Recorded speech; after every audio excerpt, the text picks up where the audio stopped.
அனைவருக்கும் வணக்கம்.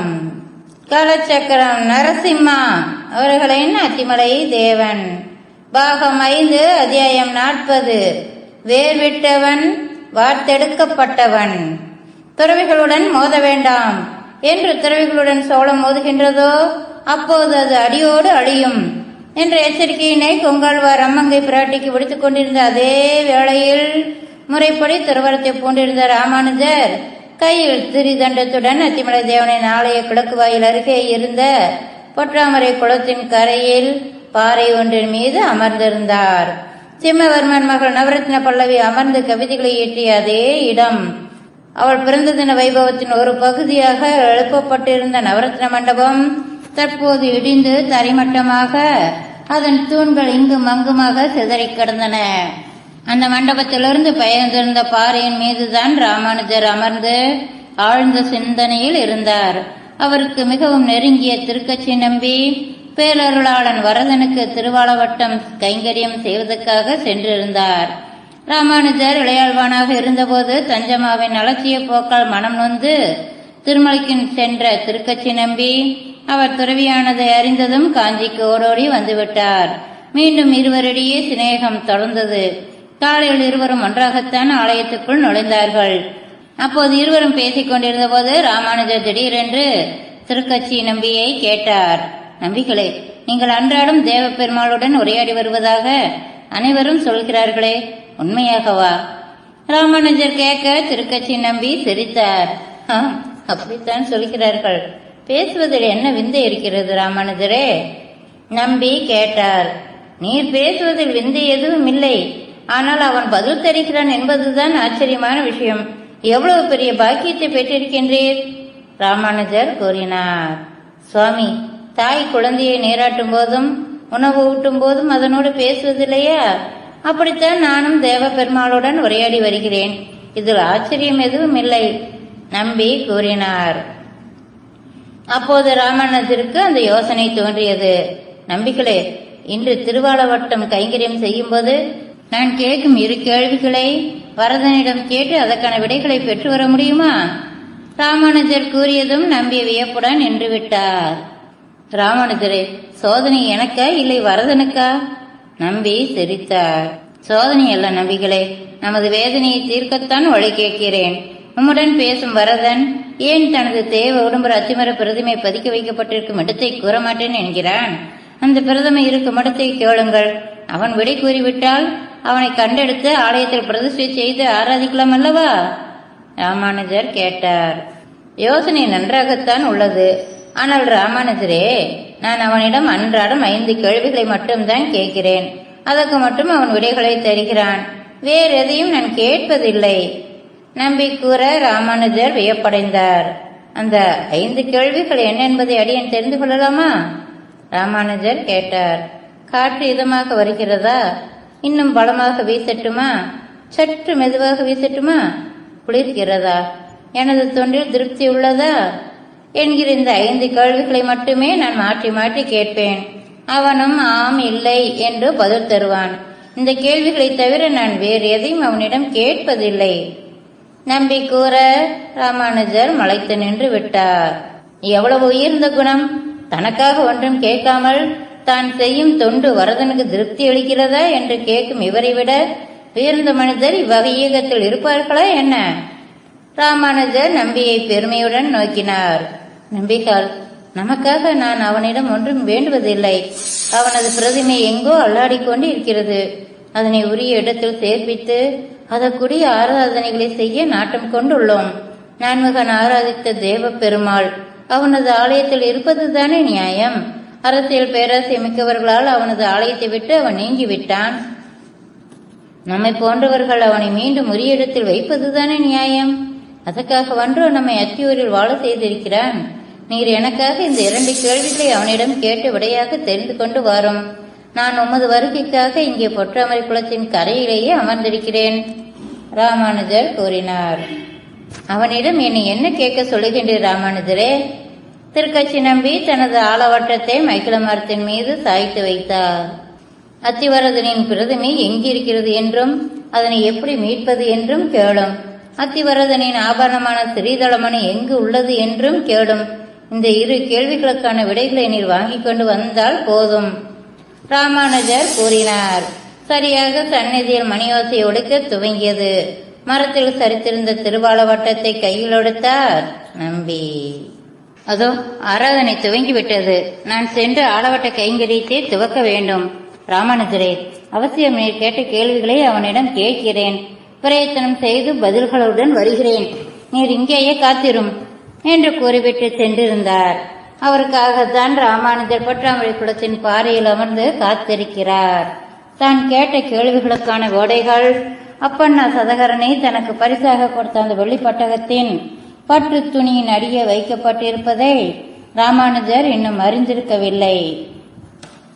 ஆதித்த கரிகாலன் கல்பலதாவ் கழித்த பெட்டியில் வைத்திருந்த ஸ்ரீதளமணி என்கிற உக்ராதையும் ஏற்கனவே ஆலயத்துக்கு சமர்ப்பிக்கப்பட்டது யாருக்குமே தெரியாத போது ராமானுஜருக்கு எங்கனம் தெரிய வரும்?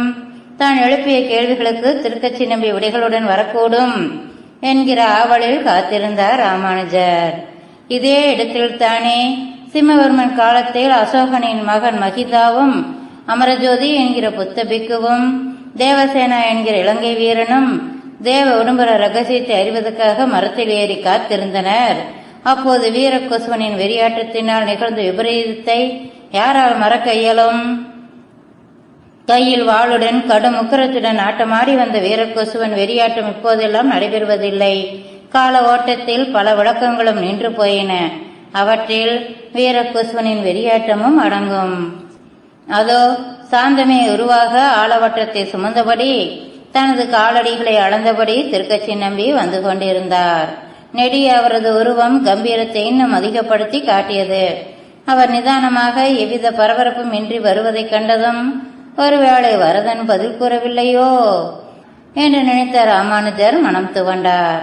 எப்பாடுபட்டாவது அத்திவரதனின் பிரதிமையை கண்டெடுத்து அத்திமலையில் பிரதிஷ்டை செய்ய வேண்டும் என்கிற ஆவல் அதிகரிக்கவே தான் திருக்கச்சி நம்பியிடம் வரதனிடம் கேள்விகளை கேட்டு விடையை பெற சொல்லியிருந்தார்.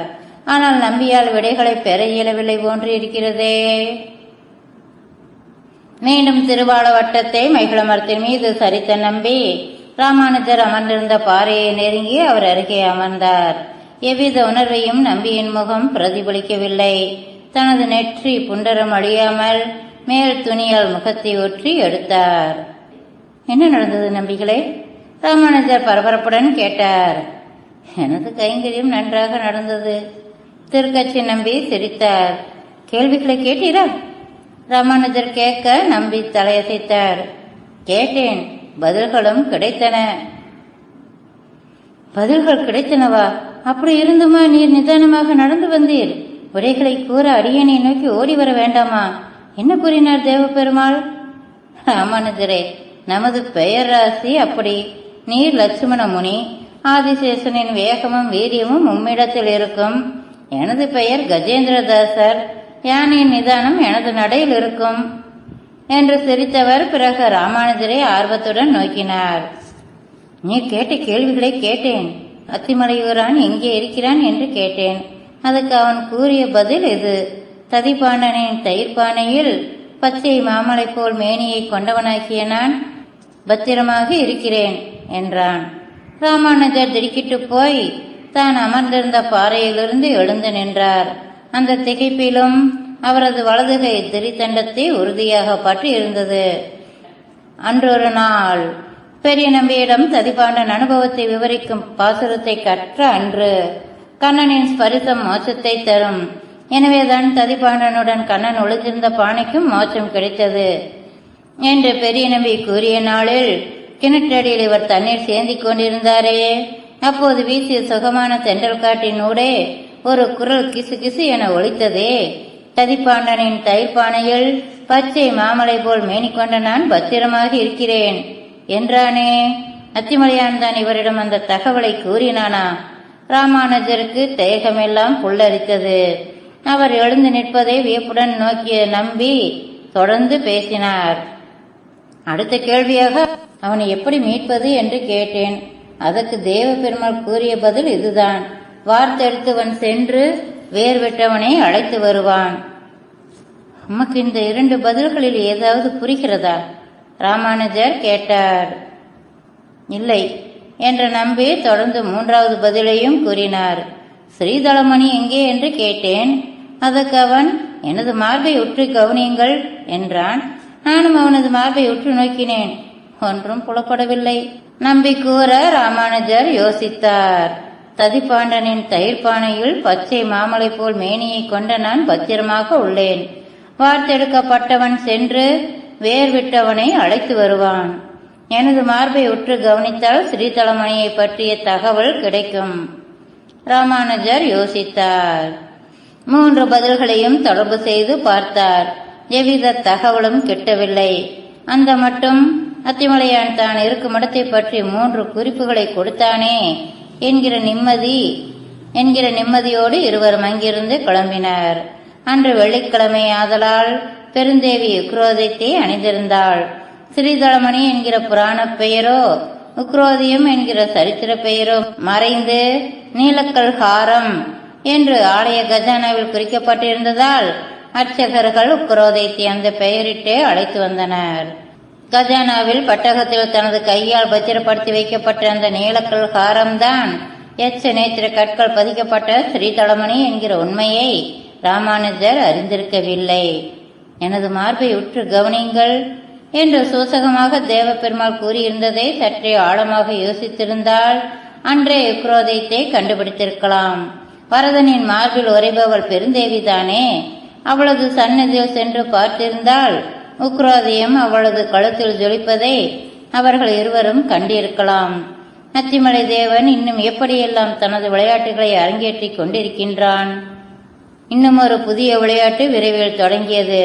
அரங்கத்தில் கிடந்தவனுக்கும் அத்திமலையில் நின்றவனுக்கும் இடையே ஒரு சிறிய போட்டி.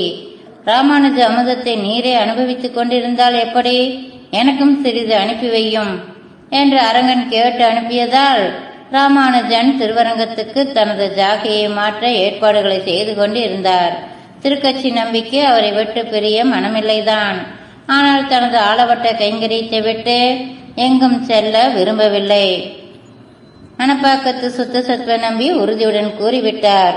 ராமனுடன் இருப்பது போல நீர் போகும் இடமெல்லாம் நானும் வந்து தொண்டாற்றுவேன் என்று கூறிவிட்டார். ஆதித்த கரிகாலன் கொடுத்த வெள்ளை பெட்டகத்தில் ராமானுஜரின் சுவடிகள், திருவளச்சனையிடம் சங்கு சக்கர கோள்கள் ஆகியவற்றை வைத்து அந்த பெட்டகத்தை துணியில் மூட்டை கட்டினார். இறுதியாக திருவரங்கத்துக்கு புறப்படுவதற்கு முன்பாக பெருந்தேவியின் சன்னதிக்கு சென்றார் ராமானுஜர். திருமகளே, அஸ்வமேத யாகத்தில் தோன்றியவன், விஸ்வகர்மாவினால் தேகம் சமைக்கப்பட்டவன், ஆற்றல் மிக்க அத்திவரானை என்றாவது தரிசிப்பேன் என்கிற நம்பிக்கையில் காத்திருந்தேன். அவன் தனது ஆலயத்தை தேடி வருவான். இந்த ஜன்மா கழிவதற்குள் அவனை தரிசித்து விட வேண்டும் என்று எண்ணி இருந்தேன். அவனை காணாமலேயே திருவரங்கம் செல்கிறேன். அவன் எப்போது வருவானோ? அவன் வரும்போது நான் இருப்பேனோ? ஒருவேளை எனது காலத்துக்கு பிறகு அவன் வந்தால் என்னை பற்றி அவனிடம் கூறு. அவனை காண துடித்த ஒரு ஆத்மா அவனை காணாமலேயே சென்று விட்டது என்பதை கூறு. வேங்கடவனை கண்டேன், அரங்கனையும் காண போகிறேன். அத்திவரதனைத்தான் நான் காணவில்லை. அந்த குறையோடு புறப்படுகிறேன் தாயே. கண்களில் நீர் மல்க திருவரங்கத்துக்கு புறப்பட்டார் ராமானுஜர். அரங்கமா நகரை நோக்கி தனது பரிவாரங்களுடன் நடைபெற்றார் ராமானுஜர்.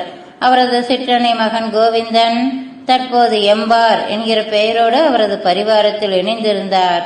ராமானுஜர் காஞ்சியை விட்டு புறப்பட்ட அதே சமயம் அத்திவரதனின் பிரதிமையை பற்றிய தகவலை தேடி பிரம்மதேசத்திலிருந்து காஞ்சியை நோக்கி வந்து கொண்டிருந்தான் வேங்கி நாட்டு பட்டத்து இளவரசன் அனபாய ராஜேந்திரன். வருங்காலத்தில் 1ஆம் குலோத்துங்க சோழனாக அரியணையில் அமர உள்ளவன். துறவியிடம் மோதாதே என்று கொங்காழ்வார் விடுத்த எச்சரிக்கையை அம்மங்கை பிராட்டி தனது மகன் அனபாயனிடம் மறக்காமல் கூறுகின்றாளா என்பதை பார்க்க வேண்டும். மீண்டும் சந்திப்போம். நன்றி நண்பர்களே.